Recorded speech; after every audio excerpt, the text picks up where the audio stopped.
viendo aquí tantos países conectados el día de hoy y desde luego que abrazo muy fuerte a cada una de las venezolanas y venezolanos. Maduro, desde mi perspectiva, es evidentemente un narcodelincuente, un sinvergüenza que hay que expulsar del poder lo antes posible para que definitivamente Venezuela recobre la senda de la libertad. Y dicho eso, para no extenderme en eso, porque es algo que compartimos probablemente todos los que estamos aquí respecto a esa narcodictadura a la que ha llevado Venezuela a una tan profunda desgracia, que yo estoy seguro que vamos a salir muy pronto, quiero decir también, antes de responderte a esa pregunta del liderazgo, que desde luego estoy muy confiado en que también vamos a salir de la pandemia y muy pronto. Es probable que nos estén preparando para recibir otras pandemias. Y eso lo tenemos que tener aquí dentro, lo tenemos que tener aquí dentro en el corazón y estar preparados todo el tiempo para este mundo que vino a quedarse, este mundo que ya cambió y que vino a quedarse. Déjame hacerte una salvedad porque forma parte de lo que ya venimos hablando de los liderazgos que necesitamos para hoy en la pandemia y para el futuro, querido Amaury. Hemos tenido en el sector de nuestra profesión una gran responsabilidad. Nuestra responsabilidad es, y voy a escupir hacia el cielo para que nos caiga a nosotros mismos, es que hemos trabajado y hemos llevado a personas que no se merecían estar en la función pública. Y eso lo sabemos también tú como yo. Lamentablemente eso ha sucedido, sigue sucediendo y es algo a lo que le tenemos que poner un alto. ¿Y cómo hemos ayudado? Hemos ayudado dejando que la farsa comunicativa, que muchas veces hemos impulsado desde nuestra industria, desde nuestro mercado, esta farsa comunicativa en la que a muchos ciudadanos hemos hecho creer que era lo importante, ha terminado matando a la identidad de nuestros pueblos por la imagen que tan recurrentemente hemos tratado de sostener en muchos de nuestros pueblos. Producto de eso es la llegada, entre otras cosas, además de las circunstancias históricas, pero sí hablando desde nuestro rincón de la profesión, es no solo lo que ha pasado en Venezuela, sino en otras partes del mundo. Podríamos hablar de Argentina, de Ecuador, donde estoy viviendo yo ahora, de España, desde luego, de Estados Unidos, lo estamos viendo en este momento, Sudáfrica, India, Nicaragua, etcétera. Pero hablando de la región, desde luego, a muchos países que afectan, que están en nuestra región americana, desde donde estamos hoy la mayoría de nosotros conectados. Y eso lo tenemos que corregir. No podemos seguir permitiendo que esta farsa comunicativa que hemos construido todos, en donde la imagen es más importante que la identidad, se siga instalando en nuestros políticos y nosotros formemos parte de eso. Es el momento de ponerle un alto. ¿Por qué? Porque, entre otras cosas, te vas a dar cuenta de lo que creo que nos ha pasado en los últimos 3-4 meses de pandemia con respecto a nuestros líderes, que han sido una vergüenza mundial en el tratamiento de una pandemia para la que deberíamos haber estado preparados, pero que ni siquiera para comprar mascarillas en nuestros países hemos estado preparados. Ya olvídate de una narcodictadura como la que están viviendo los que están ustedes ahí en Venezuela, los venezolanos. Evidentemente, eso nos tiene que llevar a una reflexión. Por eso voy a hablar de lo que considero hoy son los líderes que necesitamos y voy a terminar hablando de un concepto en el que creo profundamente y que hemos creado muy recientemente en la Fundación y que hemos denominado humanítica, porque hoy es el liderazgo que necesitamos, un liderazgo humano del que hablaré por primera vez prácticamente en público, aunque ya hemos escrito algunos documentos, algunos papers de trabajo, hablaré por primera vez, como te digo, aquí en tu escuela, muy brevemente al final de lo que es conceptualmente lo que nosotros creemos la humanítica. Hay 4 pecados capitales que se han cometido en los últimos meses en los peores presidentes, en los peores liderazgos en el mundo, en nuestros, digamos, países, no solo en América, sino hablando del mundo. Los 4 pecados capitales que he venido señalando insistentemente en los medios de comunicación, a los que me han querido escuchar y también a los líderes presidentes para los que trabajo hoy, son el primero de ellos, no decirnos la verdad. Se ha hecho muy recurrente, querido Amaury y querido todos aquí presentes, que los políticos hoy no nos digan la verdad. Es algo que es habitual ya, no nos dicen la verdad. Simplemente no nos dicen la verdad. Ese es ya un pecado capital extremo, porque además afecta directamente a la vida neurálgica de todos los ciudadanos en sociedad. Pero el segundo pecado capital, peor quizás todavía que no decirnos la verdad, es que nos han tratado estos líderes como si fuéramos, pues depende por los países, digamos, si fuéramos en Argentina pelotudos, en México dirían pendejos, en España dirían gilipollas y en Venezuela, pues no sé cuál es el calificativo, seguro alguien me lo escribe por aquí en el chat, que aplicarían a ciudadanos que han subestimado literalmente todas las decisiones, erradas o no, en términos generales, que se han tomado en nuestros países, ha sido subestimando a los ciudadanos. Entonces, no solo nos han dicho la verdad, sino nos han tratado por tontos, por idiotas y nos han subestimado, por pendejos, como dice ahí, bobos o pendejos, como dice Dainer o Ricardo. Pero no solo eso, Tercer pecado capital, peor quizá todavía. La mayoría de los líderes políticos aletargaron la toma de decisiones. En esta pandemia, porque estoy hablando de la pandemia, insisto en que ya no voy a hablar de lo que son las narcodictaduras, como por ejemplo la que representa estas dos mujeres que acaban de ser muy hace poco liberadas, esclavas mauritanas, donde se está viviendo también una dictadura árabe bereber, para que veáis que hay en todo el mundo grandes inequidades y grandes dictaduras que desde luego hay que acabar con ellas. El tercero, como decía, es que aletargaron la toma de decisiones.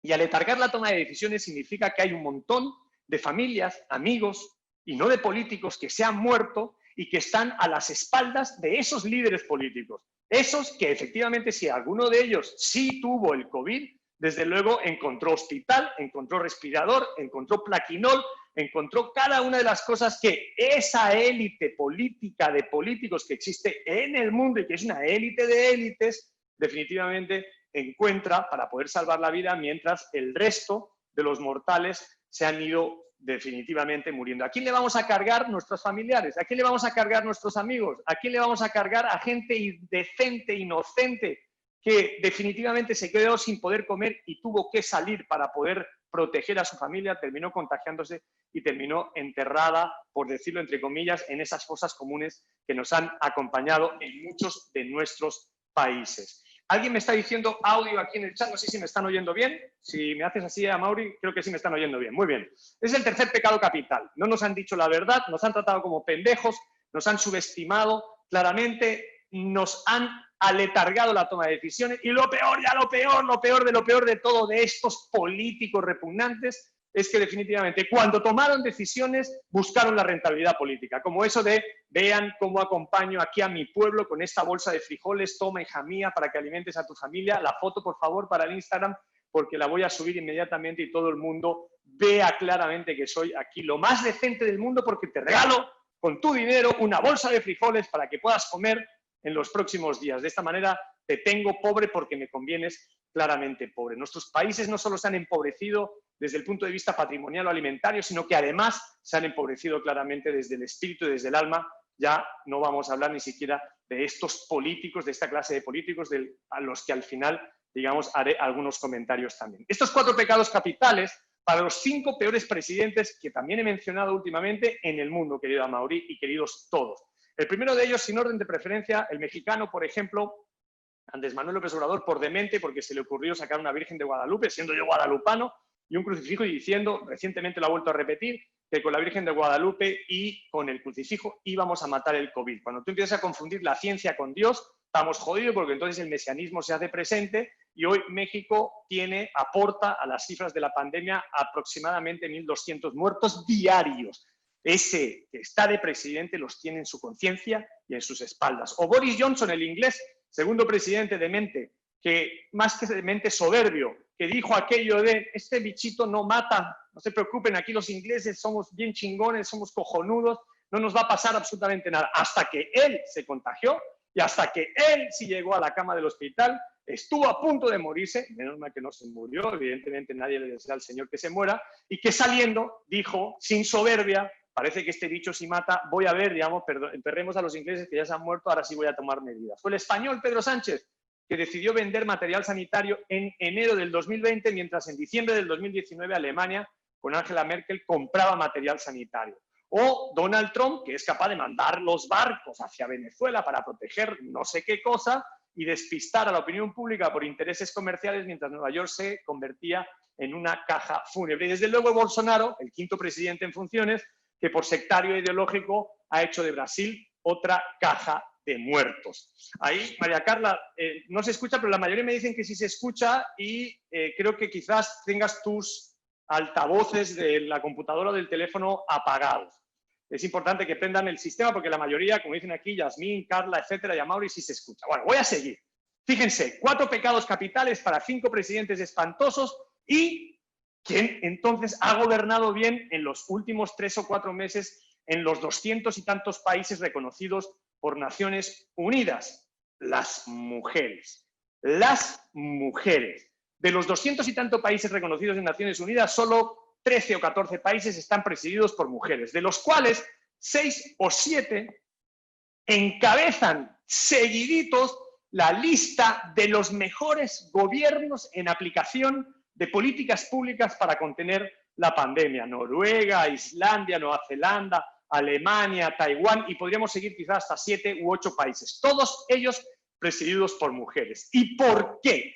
Y aquí empieza el primer punto clave que tiene que ver, después de esta breve introducción, sobre el liderazgo que necesitamos hoy en la pandemia y después de la pandemia, para este mundo que vino para quedarse y que está ya totalmente instalado, porque son resilientes. Y porque hoy, más allá de que esta palabra está muy prostituida, es una palabra cierta que nos define muy bien cuál es el carácter específico, las bondades específicas que necesitamos en los líderes de hoy. No podemos seguir permitiendo que nos traten como estúpidos. No podemos seguir permitiendo que nosotros, además, seamos culpables de tener los gobiernos que tenemos y de los gobernantes y esos políticos que tenemos si no hacemos algo al respecto, que sé, desde luego, como es el caso de Venezuela, como es el caso de Amaury, definitivamente, están haciendo por su país o estamos haciendo por Venezuela y por otros tantos países. Liderazgo resiliente. Y las mujeres lo son mucho más. Hay 4 características de liderazgo resiliente, que es lo que necesitamos para ahora y para las próximas 4 a 5 décadas,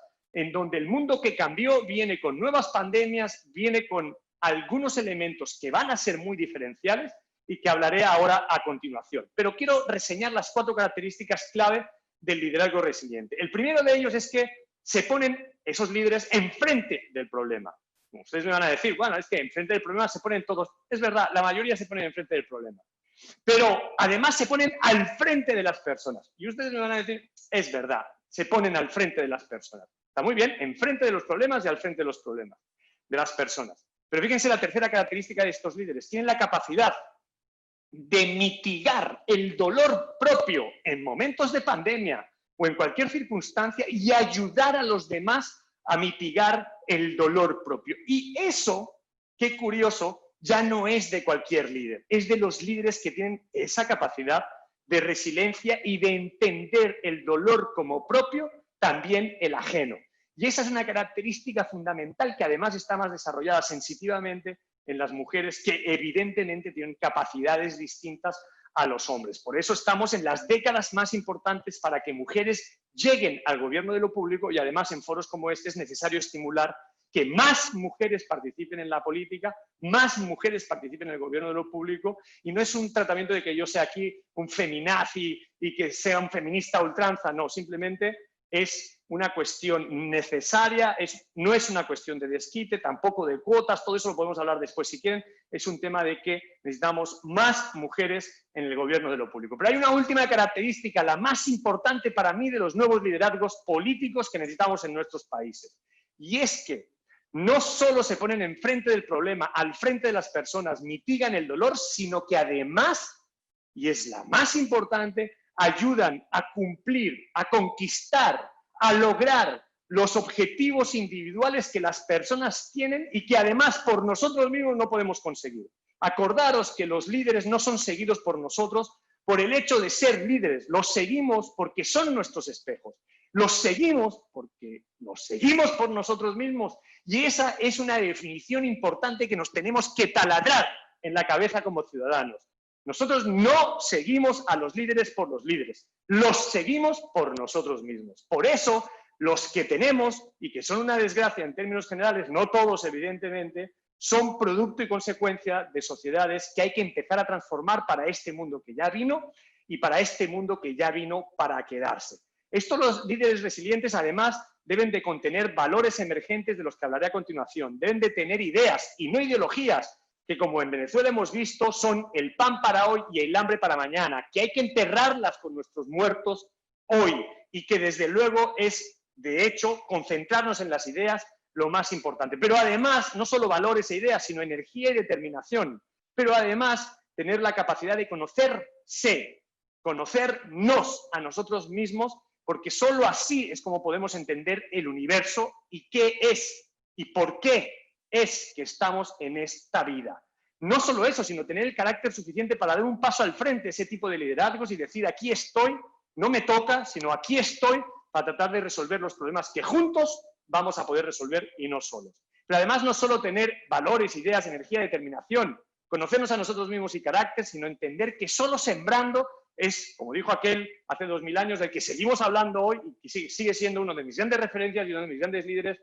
Jesús dijo, siembra porque algo vas a cosechar, cabrón o cabrona, siembra, siembra, siembra, y si siembra, cosechas. No solo hay que tener carácter, conocerse a sí mismo, sino que hay que sembrar, cosechas. Pero además con un propósito, con una causa, con un significado que te dé a tu vida un camino por el cual puedas navegar claramente. Y después de todo eso que acabo de decir, chicas y chicos, después de todo eso, después de liderazgo resiliente, después de los 4 pecados capitales, después de claramente ponernos enfrente de los problemas, al frente de las personas, de mitigar el dolor y de conquistar las metas, ayudar a conquistar las metas que por nosotros mismos no podemos, de tener valores, energía, determinación, ideas, de tener la capacidad de conocernos a nosotros mismos, carácter, sembrar, tener un propósito que nos guíe. Después de todo eso, viene la comunicación. Lo que pasa es que nos hemos creído, los que nos dedicamos a esto, que somos una mierda pinchada en un palo para chupar. No me jodan. Vamos poniendo las cosas en su lugar. La política es antes que la comunicación. Los políticos, los que son malos se tienen que ir y los que son buenos tienen que llegar. Y eso pasa también en el mundo de la consultoría.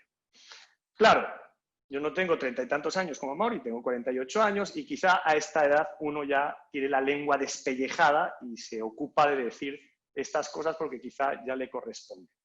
Dicho esto, y siendo muy importante, quiero, llevando 15, casi 18 minutos, entrando a una recta final de esto que estoy planteando hoy, del liderazgo resiliente, señalar 4 aspectos fundamentales de los que creo nos vamos a tener que ocupar como ciudadanos y como liderazgos resilientes. El primero de ellos, y más importante, ya lo mencioné, y tiene que ver con el cambio.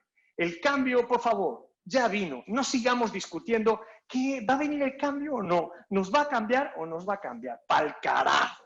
Ya esto cambió. Ustedes me dirán, bueno, en Venezuela pues llevamos con esta historia de la narcodictadura. Es verdad, vamos a lograr que cambie definitivamente, pero además la pandemia está agudizando parte del problema que definitivamente Venezuela tiene. Pero no solo Venezuela, sino también otros países. El mundo ya cambió y este cambio vino para quedarse. Lo que hay que conversar, y eso hay que hacerlo en Venezuela y hay que hacerlo con la oposición, es qué tipo de cambio estamos dispuestos a llevar a cabo después de la narcodictadura, que la vamos a tumbar, y evidentemente después de esta pandemia. ¿Qué tipo de cambio quieren nuestros países? ¿Y por qué queremos ese tipo de cambio? Hay una gama. ¿Queremos cuál? Eso sí hay que discutirlo. Y eso me lleva a un segundo punto, que tiene que ver con mucho de lo que está pasando en nuestros países. La democracia que tenemos se nos quedó estrecha, agotada y extenuada. Y el futuro muy grande. Una democracia estrecha y un futuro muy grande. Tenemos que enterrar a nuestra democracia, esta que nos trajo hasta aquí. Muchas gracias, democracia. 300 años de democracia bella. ¿Qué progreso hemos tenido? ¿Qué atraso hemos tenido en otras cosas? Hay que sustituirla para darle horizontalidad a las personas y a la ciudadanía y crear una nueva democracia que nos sirva para los próximos 200 o 300 años, porque es lo mínimo que podemos hacer para entregarle a nuestros hijos. Yo estoy proponiendo una democracia digital directa, pero no tiene por qué ser esa. Una democracia digital directa es la que yo propongo por los cambios que veo en la tecnología y porque nos permite la horizontalidad, pero pudiera ser otra. Porque yo creo que en todo caso la discusión de la democracia va a ser buena, porque nos va a ayudar a entender cuál es el nuevo sistema político que las personas tenemos que poner en marcha. Cuando un sistema se apropia de las personas, nos jodimos. Léase Venezuela. Cuando tú le das al Estado la capacidad de administrar los ferrocarriles, al minuto después va a estar administrando tus viajes y al minuto después nos va a estar culeando. Y eso es lo que no hemos entendido, joder. ¿Cómo es posible que nos dejemos atropellar por los sistemas creados por las personas? Yo creo que eso hay que empezar a transformarlo. Esta democracia digital directa acaba con la intermediación política como la tenemos hoy concebida en la mayoría de nuestros países. ¿Para qué quiero yo a un diputado delincuente en mi país que cobra comisiones o dinero de Irán, al que ahí en Venezuela están muy acostumbrados también, ¿de acuerdo?, para llegar a ser vicepresidente del gobierno? ¿Me lo pueden explicar? ¿Me lo pueden explicar? Vamos poniendo las cosas en su lugar. Eso también es culpa de los ciudadanos que hemos permitido eso y que nos dejamos por esta ola de comunicación imagológica sustituir la capacidad de los ritos simbólicos que han sido importantes en nuestros países, en nuestras vidas, para transformarnos en un nuevo cubo de basura. ¿Para qué necesito yo un cura para hablar con Dios cuando tengo una app que me lo explica todo? La intermediación de los curas se ha acabado. ¿Para qué necesito yo un banco si puedo hacer una transferencia por internet, una oficina física de un banco? Hace meses que no voy, porque la intermediación de los bancos se ha acabado. ¿Para qué necesito yo un periodista si tengo a mi vecina que me explica con una fe o no los calzones que lleva el vecino de enfrente y yo me lo creo?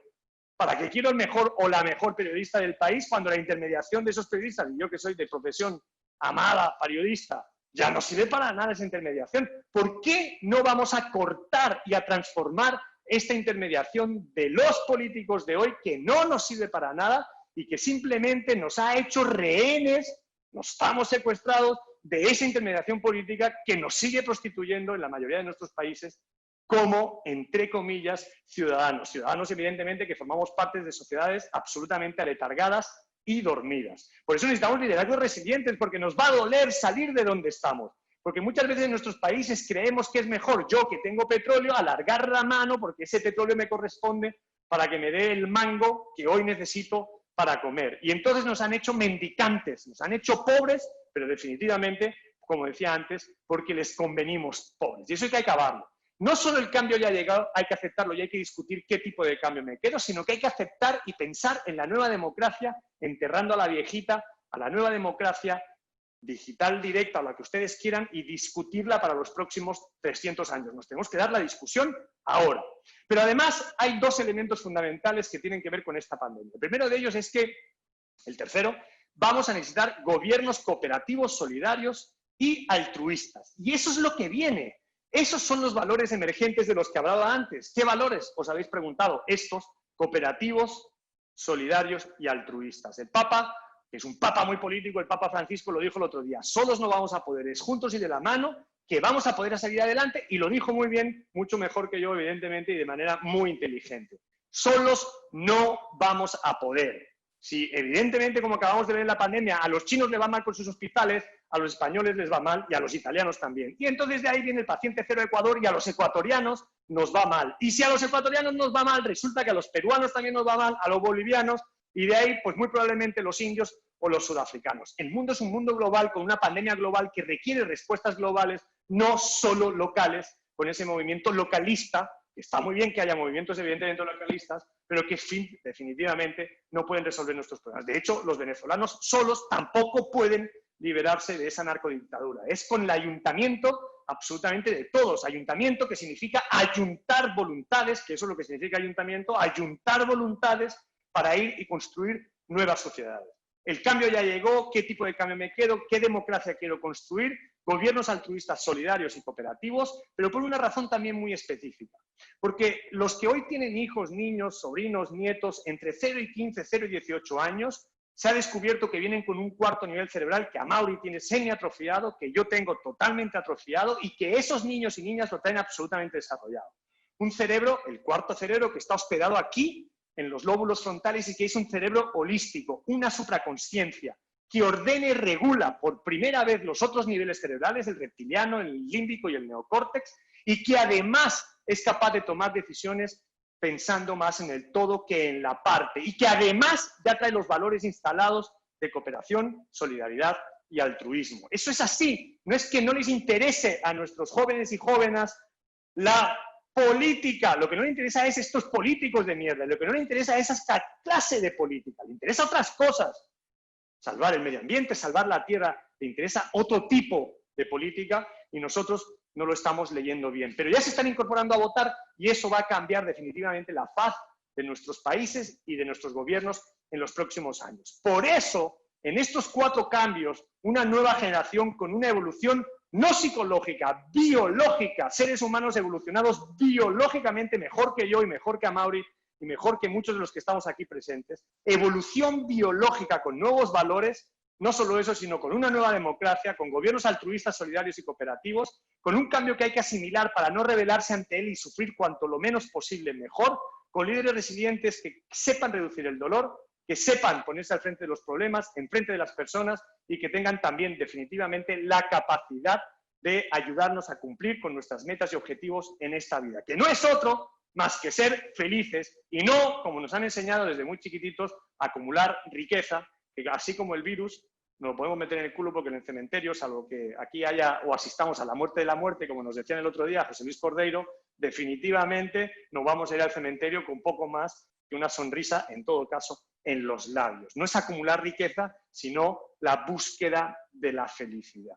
Y dicho esto, pensando en esos valores, nosotros, para ya ir cerrando y abrir el diálogo en todo lo que ustedes quieran, hemos pensado en la humanítica. Hemos pensado en esa necesidad de escucha generativa que tenemos hoy en este momento de estrés psicológico que estamos viviendo, de vulnerabilidad en esta pandemia y que evidentemente los venezolanos o los hermanos nicaragüenses o los cubanos viven ya desde hace algunos años. La humanítica es la hija de la buena voluntad y el sentido común. Y es una nueva política que nosotros estamos proponiendo y que tiene que ver con ese liderazgo que creo, resiliente, tenemos que impulsar fundamentalmente por mujeres, sin que sea un desquite y sí un ayuntamiento de voluntades entre hombres y mujeres. Esta humanítica, hija de la buena voluntad y el sentido común, tiene una esencia fundamental y es que utiliza la cabeza, pero sin perder el corazón. Y la mayoría de nuestros políticos ponen el corazón en la imagen que proyectan, pero la verdad es que lo han perdido en su identidad propia. Esta humanítica, hija de la buena voluntad y el sentido común, busca pensar con la cabeza, pero liderar con el corazón. Y eso es algo que hemos perdido. Está hecho de lo que las personas sienten. La humanítica está hecha de lo que las personas sienten, no de lo que los políticos quieren. Está hecha de lo que las personas sienten. Además, es generosa, es cercana, es humilde, pero no por interés político. Lo es porque es hija de la buena voluntad y del sentido común y porque gobierna con el corazón y con la cabeza. Es fundamentalmente amorosa. Qué increíble, ¿verdad? Porque son definiciones prácticamente de tantas madres de nosotros, todas las madres nuestras, todas nuestras hermanas. La mía es un poco cabrona, pero bueno, súper amorosa, que la verdad se hospedan en este liderazgo resiliente que estoy mencionando. La humanítica es decidida, es firme, es responsable y además es valiente y toma decisiones para apartar la oscuridad y permitir la luz. Hay mucha mierda en nuestros gobiernos, mucha mierda acumulada en nuestros gobiernos. Y ahora no estoy hablando de Venezuela, estoy hablando no solo de Venezuela, sino de muchos de nuestros países. Venezuela ya reflota por todos lados, pero muchos de nuestros países. Mierda acumulada por décadas de tanto robo, de tanto ultraje, de tanto trata, de tanta violación de los derechos ciudadanos que muchos de gobiernos tenemos. La humanítica contempla la solidaridad y sobre todo tiene memoria para no olvidarse de nosotros, para no olvidarse de quiénes somos los ciudadanos. La humanítica tiene esa memoria, pero además, muy importante para mí, rehúye la violencia y la agresión y tiene la capacidad de construir puentes. Como decía una amiga el otro día, Tania, una querida periodista ecuatoriana, que decía su padre, construir puentes para tener la capacidad de llegar al río y llegando al río cruzar el puente que entre todos hemos construido. Propone, como dije al principio, cambiar esa clase de políticos por una política de clase. Y eso también es algo que necesitamos en la mayoría de nuestros países. Que entendamos, para terminar definitivamente, que todos cabemos aquí, todos los de izquierda,